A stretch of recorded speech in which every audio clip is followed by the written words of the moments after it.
Hello and welcome. I hope you're safe and well. In today's exciting episode, I finished making the green and red jackets. It's perfect. Perfect, perfect, perfect. Perfect jacket.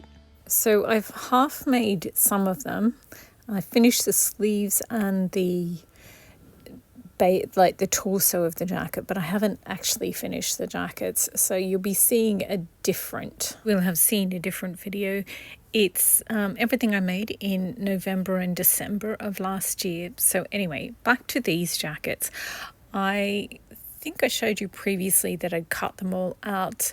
Well, I decided that I was going to set these ones aside and cut out some other jackets. I'm actually glad I didn't because I don't like the sleeves on the ones that I just did. Spoiler alert. Well, I ended up making 6 jackets. 5 of them I don't like so much. I like the torso, and they're going to have beading over them, so you won't actually see the sleeve. But anyway, so I was going to start making, because I've got beige thread in my sewing machine, so I was going to work on one of the beige fabrics, and I was like, oh, maybe I'll use one of the tweeds and make a couple of jackets out of that. But actually I think I'm going to use the draping method on the tweeds. So basically there's 2 ways to make a tweed jacket. You can cut out all the pieces of the outer fabric, the tweed, and the structural layer separately, or you can do the draping method, which is you make the structural layer and then you drape the tweed over the top. So I think I'll do the draping method with the tweed. So anyway, I set that aside, and I could have just changed the thread in my machine, honestly. So but I didn't. Oh goodness. So I had to, after I'd done all the beige thread on these ones, I had to unpick it. So basically it's just quicker to do a machine line, so you know where to turn up the hem of all the sleeves. And so I did that on all 6 of them. So I think last time we saw it, I'd only cut out 4 or 5 jackets. I cut out there was a little bit more of the red fabric left, so I cut out another one. There's still a little bit left of the red fabric, but not enough to make a whole jacket. So I guess I'll make a strawberry shaped purse out of handbag out of the remains. Anyway, this is me just showing you that I machine sewed all the pieces, all the jackets together. So all the torso pieces, the front and the back, are together, and all the sleeves are together. And then I did all the hand stitching, which takes the longest amount of time. And I did unpick some of the thread that on the seam lines, or so that I know where to turn everything. And this is me just showing you how carefully. It just takes forever to remove the thread, especially on a leather, because when you use the unpicker, you don't want to stab the leather, because faux leather is basically just the colour sprayed over a sort of foamy thing. And if you stab at it too much, then you sort of take off the red layer and all you see is the foamy layer, so the tan layer. So you have to be really, really careful. This is me showing you the back. So in a moment I'll show you the pattern pieces, but I've basically got a couple of different fronts and 3 different backs. So the reason that you have a high back is because it looks good, but the reason you sort of lower the back of the neckline is the more room it gives your shoulder blades more room to move, which means you can have a slimline jacket and it looks like the silhouette is really chic, but you still have your shoulder blades still have movement, so you can move your arms. So that's why you sort of go sometimes a little bit deeper in the back. So this is me just sort of working out which one I prefer. And the mannequin with the beige fabric and the hummingbirds and the flowers is the accurate size. The other 3 mannequins are just there so you can see them, but they're actually a little bit small, so that's why the jackets seem a little baggier on them. So I sort of sometimes switch, so you can see the beige one is the accurate fitting and it's just showing you the other various silhouettes. So I only had 1 yard of the green fabric. I thought I had bought 3 yards of the red faux leather, but apparently I only bought 2. So I got 4 jackets out of that, and there's a little bit left. As I said, just enough to make a handbag. So, but it's much wider than quilting cotton, so I thought I was going to have a lot more to play around with. I'm going to use a couple of the red jackets to make floral jackets, I think, and a couple of them I will bead. Oh, the other thing about faux leather, so the red, I went to buy black leather or maybe gold faux leather, because I really like the Yaffa jacket that I made last year, and this was at the sales at the end of the year, but the red was really, really reduced, so I got the red instead. Slightly regretting it, but hey, it's a challenge to work with, and you can't pin into it because every pin leaves a mark, but also it's kind of a couple of layers of stuff that are sort of heat glued together, so it's really rubbery. So yeah, you can't really use pins on it, but I got out some of my bulldog clips and they worked really well. They're a little bit heavy, so it's sort of weighed down the fabric a little bit too much. This is me showing you the leftover bit of fabric. I really do want a strawberry handbag. I think they'll be absolutely delightful. So these are the 2 sleeves. I think I've used one that's slightly higher, and I've used this one. There's 2 here. The bigger one is about halfway between the previous ones that I used on the florals and things like the floral jackets.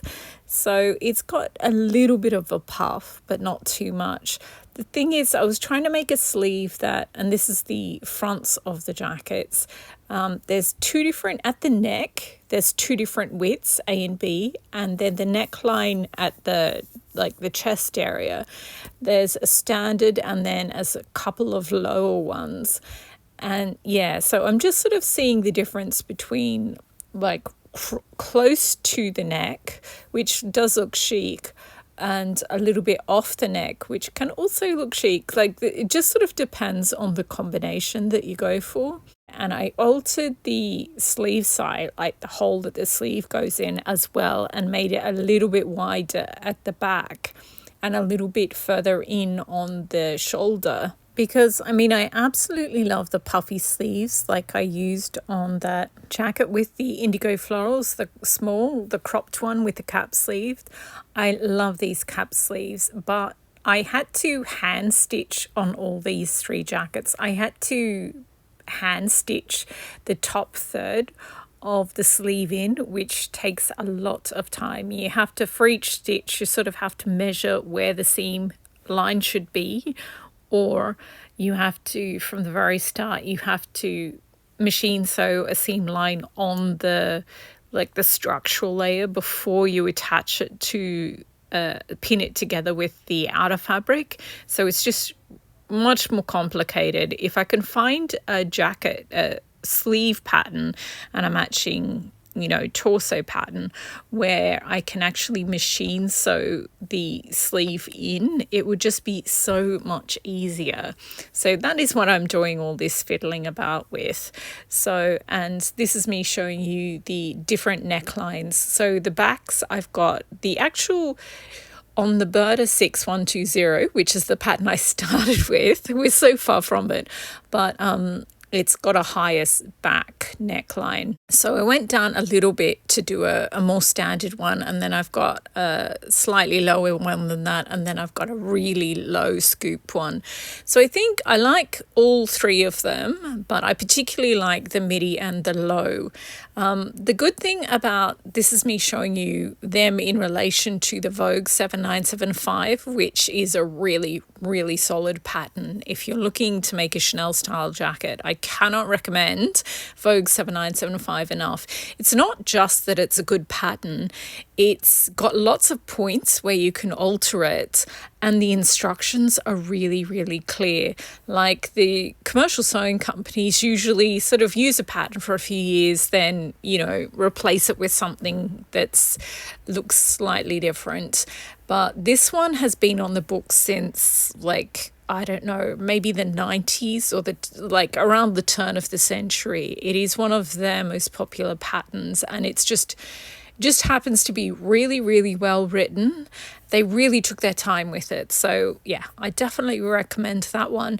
But because it has 2 front pieces and it has 3 back pieces and each sleeve has 2 pieces, it is a more complex jacket and it does take up a lot more fabric. So that's why I'm trying to find a more simplified version that I can make as my base jackets for my neckline jackets. And this is me. I sort of went and looked at, when in doubt, always look at Armani Privé. The designers have 2 sort of rungs of clothes that they make.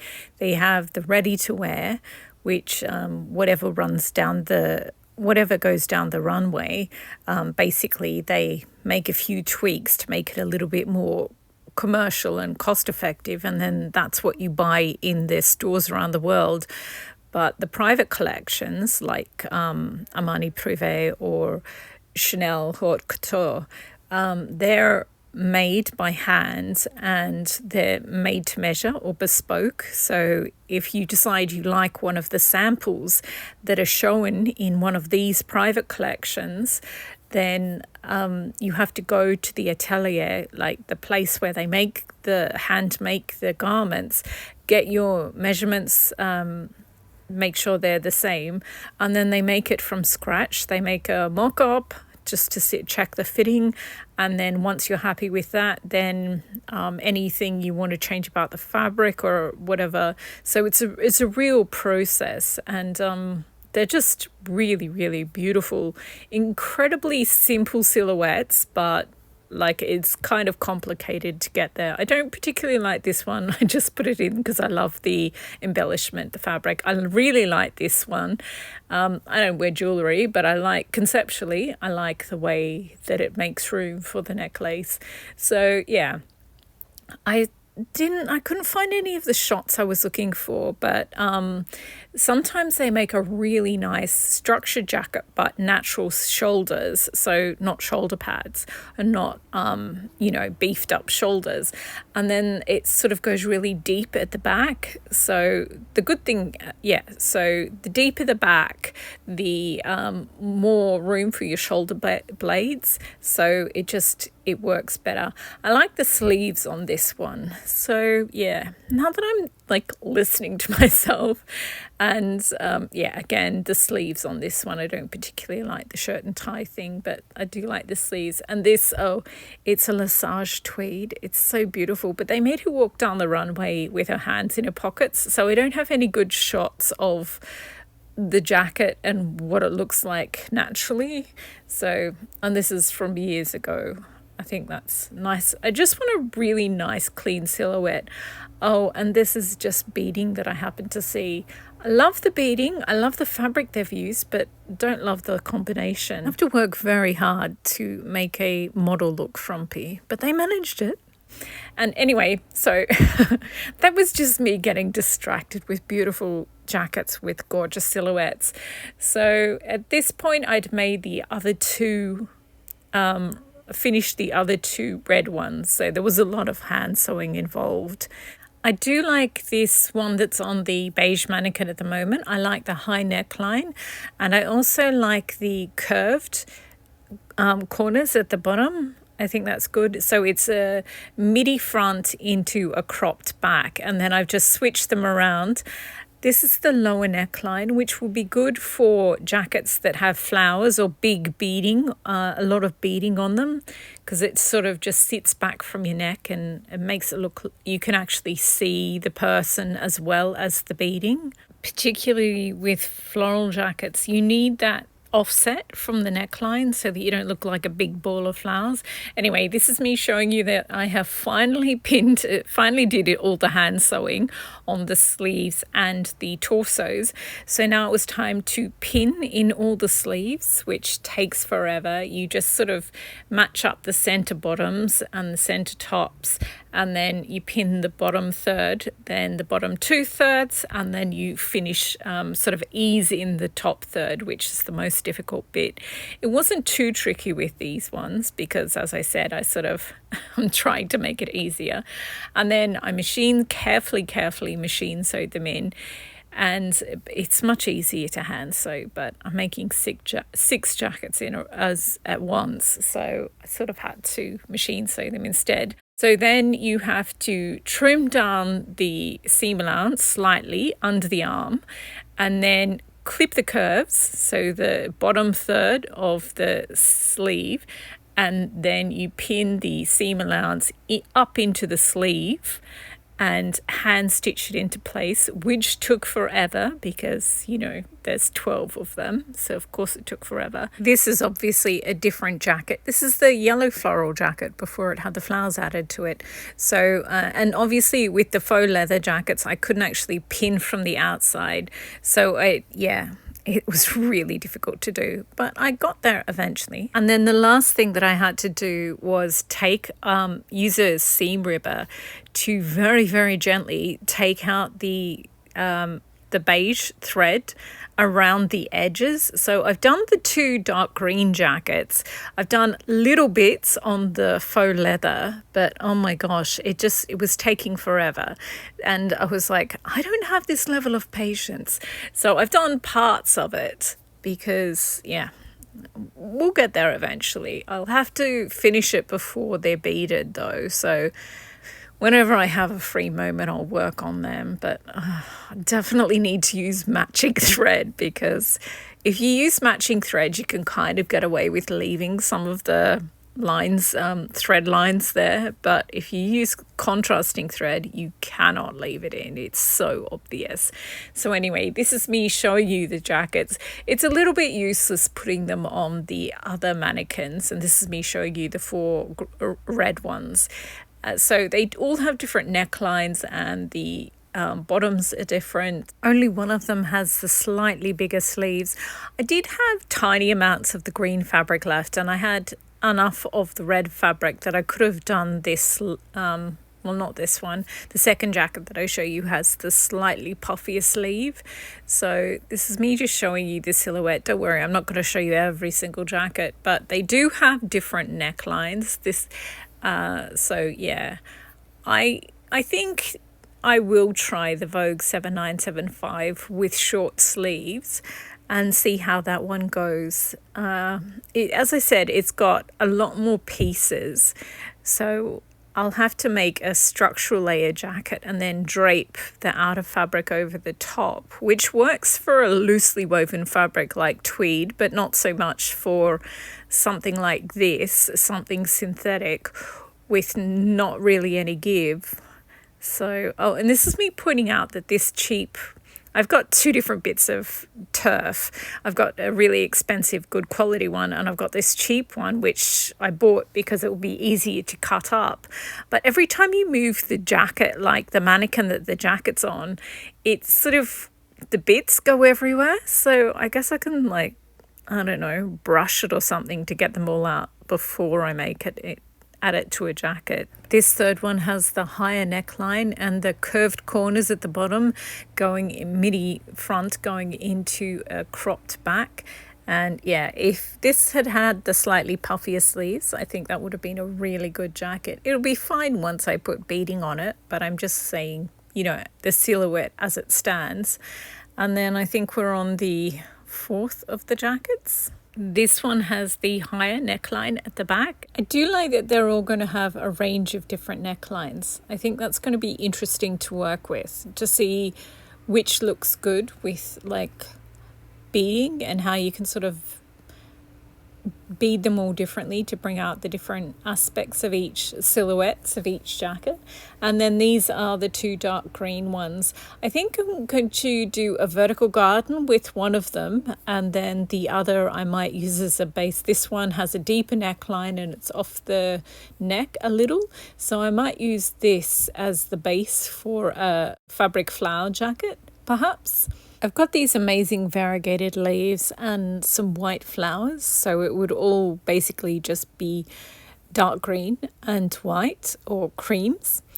I think that would be really beautiful. I might also mix some yellows in there perhaps, because I was looking at pictures for the cottage garden jacket and I came across this one, and the sort of paley yellow and the whites and green just look really beautiful together.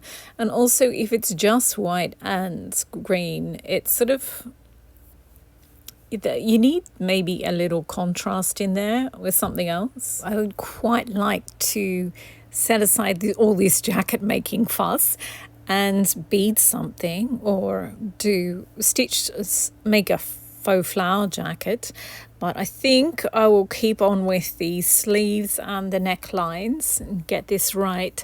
So I think I do like the sleeves, the slightly puffed sleeves on this one. I think they're cute, so I'll do beading on that where you can see the jacket, whereas the other ones I'll probably cover completely.